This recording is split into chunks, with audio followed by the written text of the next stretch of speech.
Hello students, how are you all?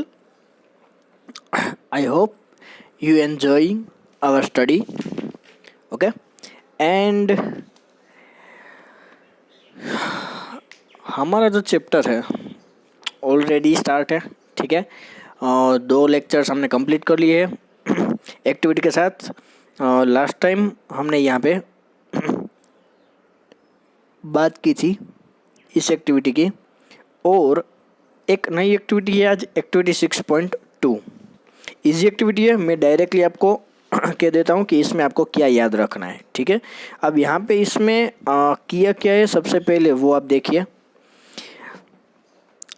ये जो activity है वो है demonstrate that carbon dioxide necessary for photosynthesis. Okay, तो फोटोसिंथेसिस के लिए CO2 है वो ज़रूरी है. तो सबसे पहले क्या करना है कि हमें ऐसे पोर्ट लेने हैं. ठीक है, कोई भी 2 पोर्ट्स है वो आप ले लो. फिर उसको थोड़े दिन के लिए डार्क स्टोरेज में रख दो. फिर जो उसके जो लीफ होते हैं वो क्या होते हैं कि उसमें जो स्टार्च है वो चला जाता है, क्योंकि उसको सनलाइट तो मिलती नहीं. ठीक है, इसलिए स्टार्च चला जाता है. फिर एक अलग से एक कोई ग्लास की चैम्बर है, उन दोनों प्लांट्स को वहाँ पे रख दो, दोनों पोर्ट को. ओके, एक को A नाम दे दो, एक को B नाम दे दो. फिर ए जो है उसमें एक यहाँ पे आपको दिखाया गया एक वॉच ग्लास यहाँ पे रख दो. देखो यहाँ पे है, ठीक है, साइड में. और उसमें आपको रखना है KOH. क्या करना है? KOH यानी पोटेशियम हाइड्रोक्साइड. फिर इन दोनों को हमें बंद कर देना है, क्लोज कर देना है. ठीक है, एयर जो है वो कहीं से भी एंटर नहीं होनी चाहिए. और फिर 2-3 आवर्स के बाद जब इसको सनलाइट में रखेंगे उसके बाद हमें ऑब्जर्वेशन करना है. तो सबसे पहले कौन सा जो गैस है जिसका एब्सॉर्प्शन होगा, तो सबसे पहले है कि KOH है वो क्या करेंगे कि जो एयर में से जो CO2 है उसको सबसे पहले एब्सॉर्ब कर लेंगे. ओके, इसमें कौन सा लीफ है, A या B, कि उसमें स्टार्च है वो प्रेजेंट है, तो B होगा कि उसमें स्टार्च है वो प्रेजेंट है. अब क्या होगा कि KOH है वो क्या करते हैं कि KOH जिसके साथ होता है उसमें स्टार्च नहीं बनता है. ठीक है, क्योंकि वो CO2 को एब्सॉर्प्शन कर लेते हैं, और जिसमें CO2 नहीं होता उसमें स्टार्च नहीं बनता. ओके, अब जब पोर्ट B है उसमें CO2 होता है तो उसमें फोटोसिंथेसिस रिएक्शन है वो होती है. और CO2 को अगर हमें कंट्रोल में रखना है एटमॉस्फेयर को, तो हमें ज़्यादा से ज़्यादा कोई भी प्लांट्स है वो हमें लगाने चाहिए. क्या इन दोनों में जो स्टार्च की जो प्रेजेंस है वो क्या सेम होती है? नहीं, अब वो सेम नहीं होती है. तो ये काफ़ी छोटे छोटे क्वेश्चन है. ठीक है, कि वो हमें लर्न करना है.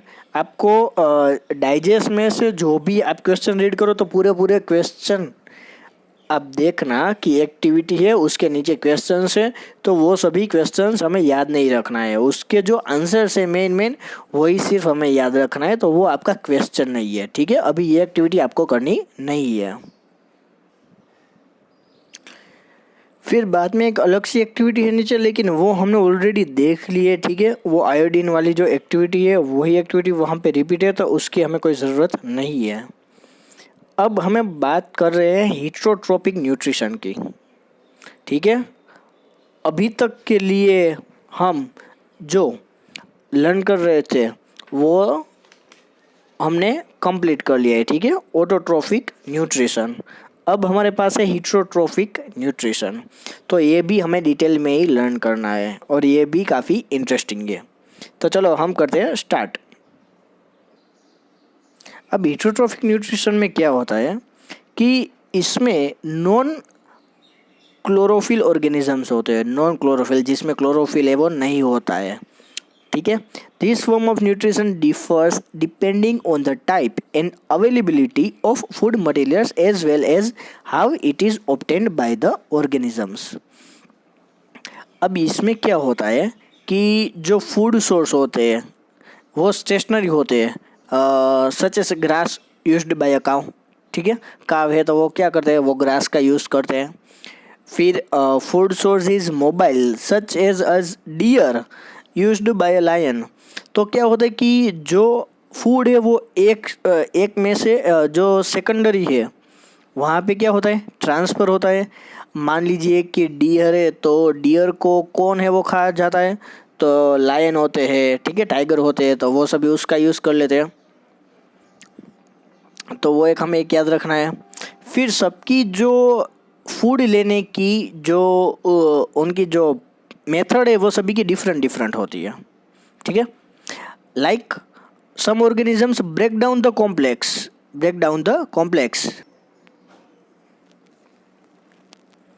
Some organisms break down the complex and food material outside the body and then absorb it.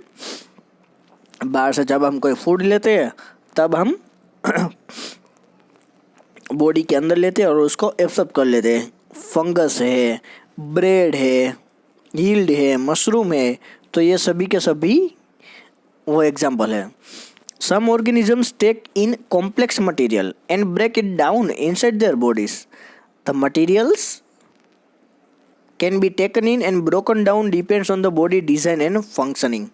अब क्या होता है कि कहीं में अंदर से जो भी फूड है वो ले लेते हैं, फिर उसको डाइजेस्ट करते हैं, ओके। तो वो भी करते हैं। और साथ में आपको अगर याद हो तो हर्बीवोरस आपको याद होंगे कि जो सिर्फ ग्रास को यूज़ करते हैं, ठीक है, हर्बीवोरस। जैसे काव है, डियर है, फिर उसके ऊपर के लेवल क्या होते हैं, कॉर्निवोरस होते हैं, ठीक है, टाइगर, लायन, तो वो सब कॉर्निवोरस है। फिर ओमनीवोरस है, तो ओमनीवोरस क्या करते हैं कि वो अदर एनिमल्स को अपने एज अ प्रोडक्ट वो अपना शिकार कर लेते हैं, तो ये सभी उसमें होता है। फिर एक और है कि जो अदर ऑर्गेनिजम्स होते हैं वो nutrition from plants and animals without killing them, जब उसको मार के बिना ही उसको किल नहीं करते, लेकिन विदाउट किलिंग देम वो न्यूट्रिशन है वो ले लेते हैं। लाइक इसमें एक है अमरबेल, एक है टिक स्लाइस, एक है लीच, एक है टेपवर्म्स। आप कोई भी चाहे एक या दो नाम याद रख सकते हैं, ठीक है। तो ये सभी आपको याद रखना है, सिर्फ एक दो आप याद रखेंगे तो चलेगा। चलिए फिर 6.2.3 how do organisms obtain their nutrition. तो ये सभी जो है वो न्यूट्रिशन को कैसे अपने अंदर लेते हैं।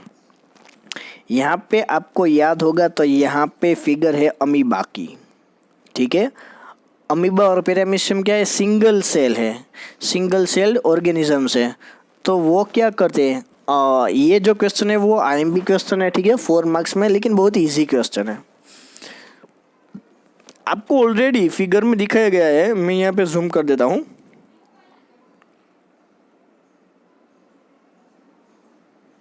हाँ चलिए अब देखते हैं कि आखिर अमीबा में कौन सी प्रोसेस होती है।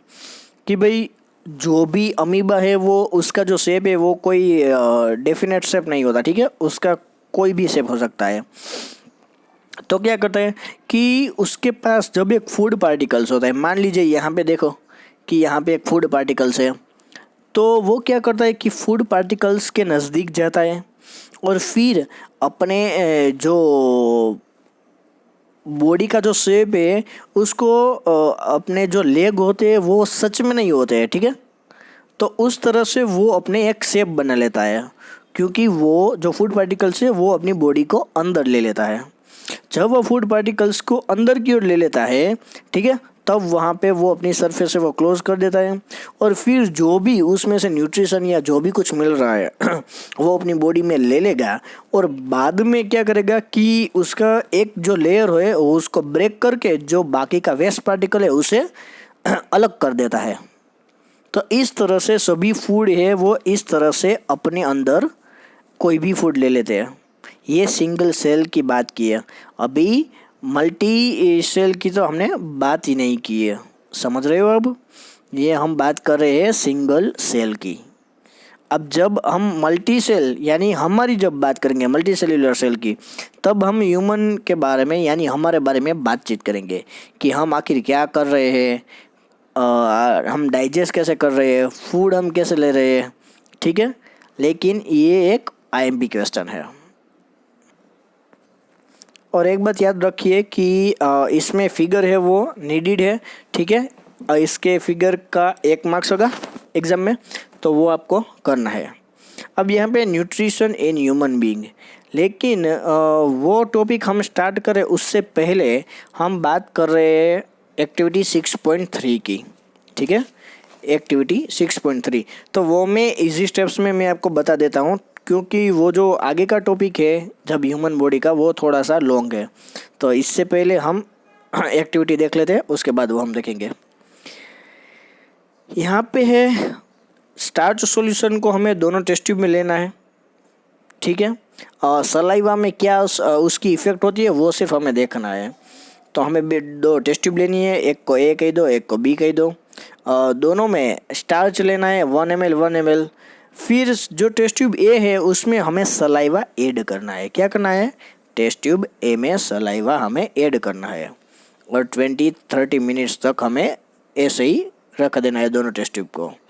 और फिर उसके बाद हमें आयोडीन के स्मॉल ड्रॉप्स सिर्फ ऐड करने हैं। क्या करना है?